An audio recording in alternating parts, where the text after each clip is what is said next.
Anambra workshops to encourage them. And to be honest, what I saw in Enugu almost brought tears to my eyes, because these are colleagues that have been neglected for many years. Nobody has ever thought about them. And they were brought together. They were housed in a good hotel. They were given training, motivation for 3 days. And I see those as our foot soldiers, yes, really. And if we are to feel safe, it will really depend on our ability to support these colleagues working on the front line. Yes. The question on the liabilities that we inherited, the liabilities are in many buckets, so it will not be possible to go into all of them. Some of them we have started paying off slowly in terms of what we're able to do after verification. A lot of them were necessary. The part of recognizing Nigeria to become the regional center for disease control meant that some expenses had to happen in order to welcome colleagues that made that assessment earlier this year. And at the time, there wasn't any, no funds were released to this place actually throughout this calendar year until the week I actually arrived. So my predecessor had actually no funds to work with. So a lot of these, the debts are justified in terms of what was done. Some of them are historical debts from the ministry. So what we're doing at the moment is the process of verifying them, paying off the ones that are obvious, for which we have money to pay. And the rest will go back to our host ministry and say, this is the situation we are, this is the budget we have, this is what we can do. In terms of RCDC,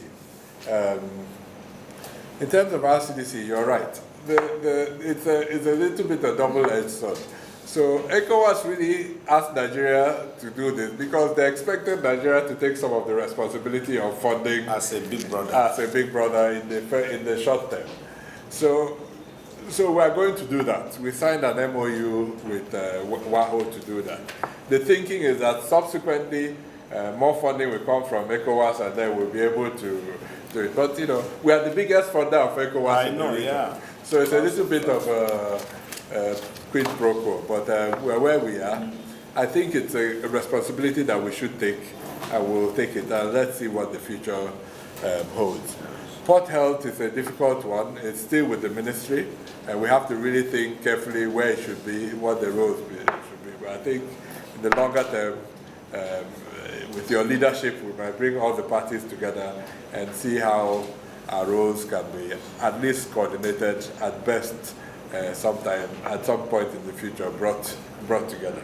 But our roles are very complementary. So I will end by saying, sir, you're right, the website, communication, all of that, we really need to do a lot more. And we will need your help. We will need your help in talking about NCDC whenever you have the opportunity to. We want to invite you to come with us to Lagos before the end of this year on an advocacy trip and visit the Central Public Health Lab and then advocate for its rehabilitation and for it to play its role. And we'd like you to come to Lagos with us to do that. And it really involve you a lot more in the advocacy aspects of what we're doing, looking into the future. Yes. So, sir, this is I hope that kind of answers most of your questions. Thank you, National Coordinator. I think you have really to a large extent, but I think before we leave, I want to commend you again, congratulate you, and wish you well. Like Prof said, no gainsaying, you have this big task ahead of you, but from the much we have seen, we have no doubt that this is a round peg in a round hole. We believe you will do it and you can do it. And be rest assured that we are going to give you all the necessary cooperation at all levels, especially from the parliamentary perspective. We will ensure that you achieve the purpose, which is also our aim and our goal. You've said most of the things I had wanted to conclude with. As regards going out to see the lab, and your advocacy, like we've told other agencies, we're available. We want to do that, and that's why we're here, to support you, achieve your mandate, and we'll be available at all times. Only give us enough time. But when you even come on Tuesday, I think we'll sit down to drop a timetable or a program, because we want to link it up with the others. Maybe when we're going to Lagos with you, we use the opportunity to do one or two other things so that we don't go keep going front and back at all times in Lagos. So we also want to get involved when you're commend you on this training workshop or whatever, the one you've done in Anambra and Enugu, especially I'm from Abia. When you're going to do that of Abia and Imo, maybe if you're combining the states, let us know. When you're going to do others, I'm only using this as a point of reference. Because I have people here, my colleagues, so that at least if we are not there at the opening, we are there at the closing.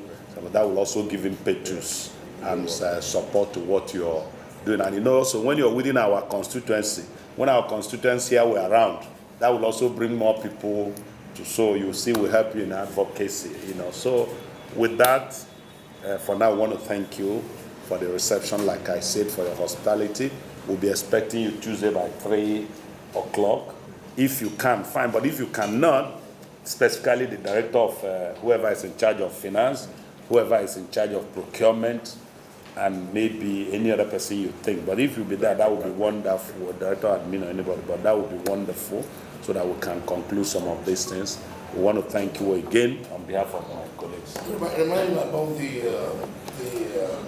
bill, yes, which you have said as oh yes, sorry. Whether you fight for it, so we're going for the end of the year. In short, I just want it to be captured. Honestly, yesterday we raised it with the minister, and we even gave them a timeline, a deadline, that if within 1 month we don't get that bill before us, definitely we'll come up through a member's bill. Because this is a very important institution, and we can't have this institution running for the past 5 years without a legal framework, and that is hampering your ability to perform and to deliver. So we cannot, allow that to happen. So we've mandated him, and now telling you we've agreed that he will send us an advance copy so that we can fast track it. And the process they are following, I don't see what we stand to achieve. Once you get the bill, the draft bill, the next place you should go to is your committee, the committee overseeing your functions in the parliament, so that together we can look at it, because we will present the bill, we will look at the bill, we will hold public hearing and pass it.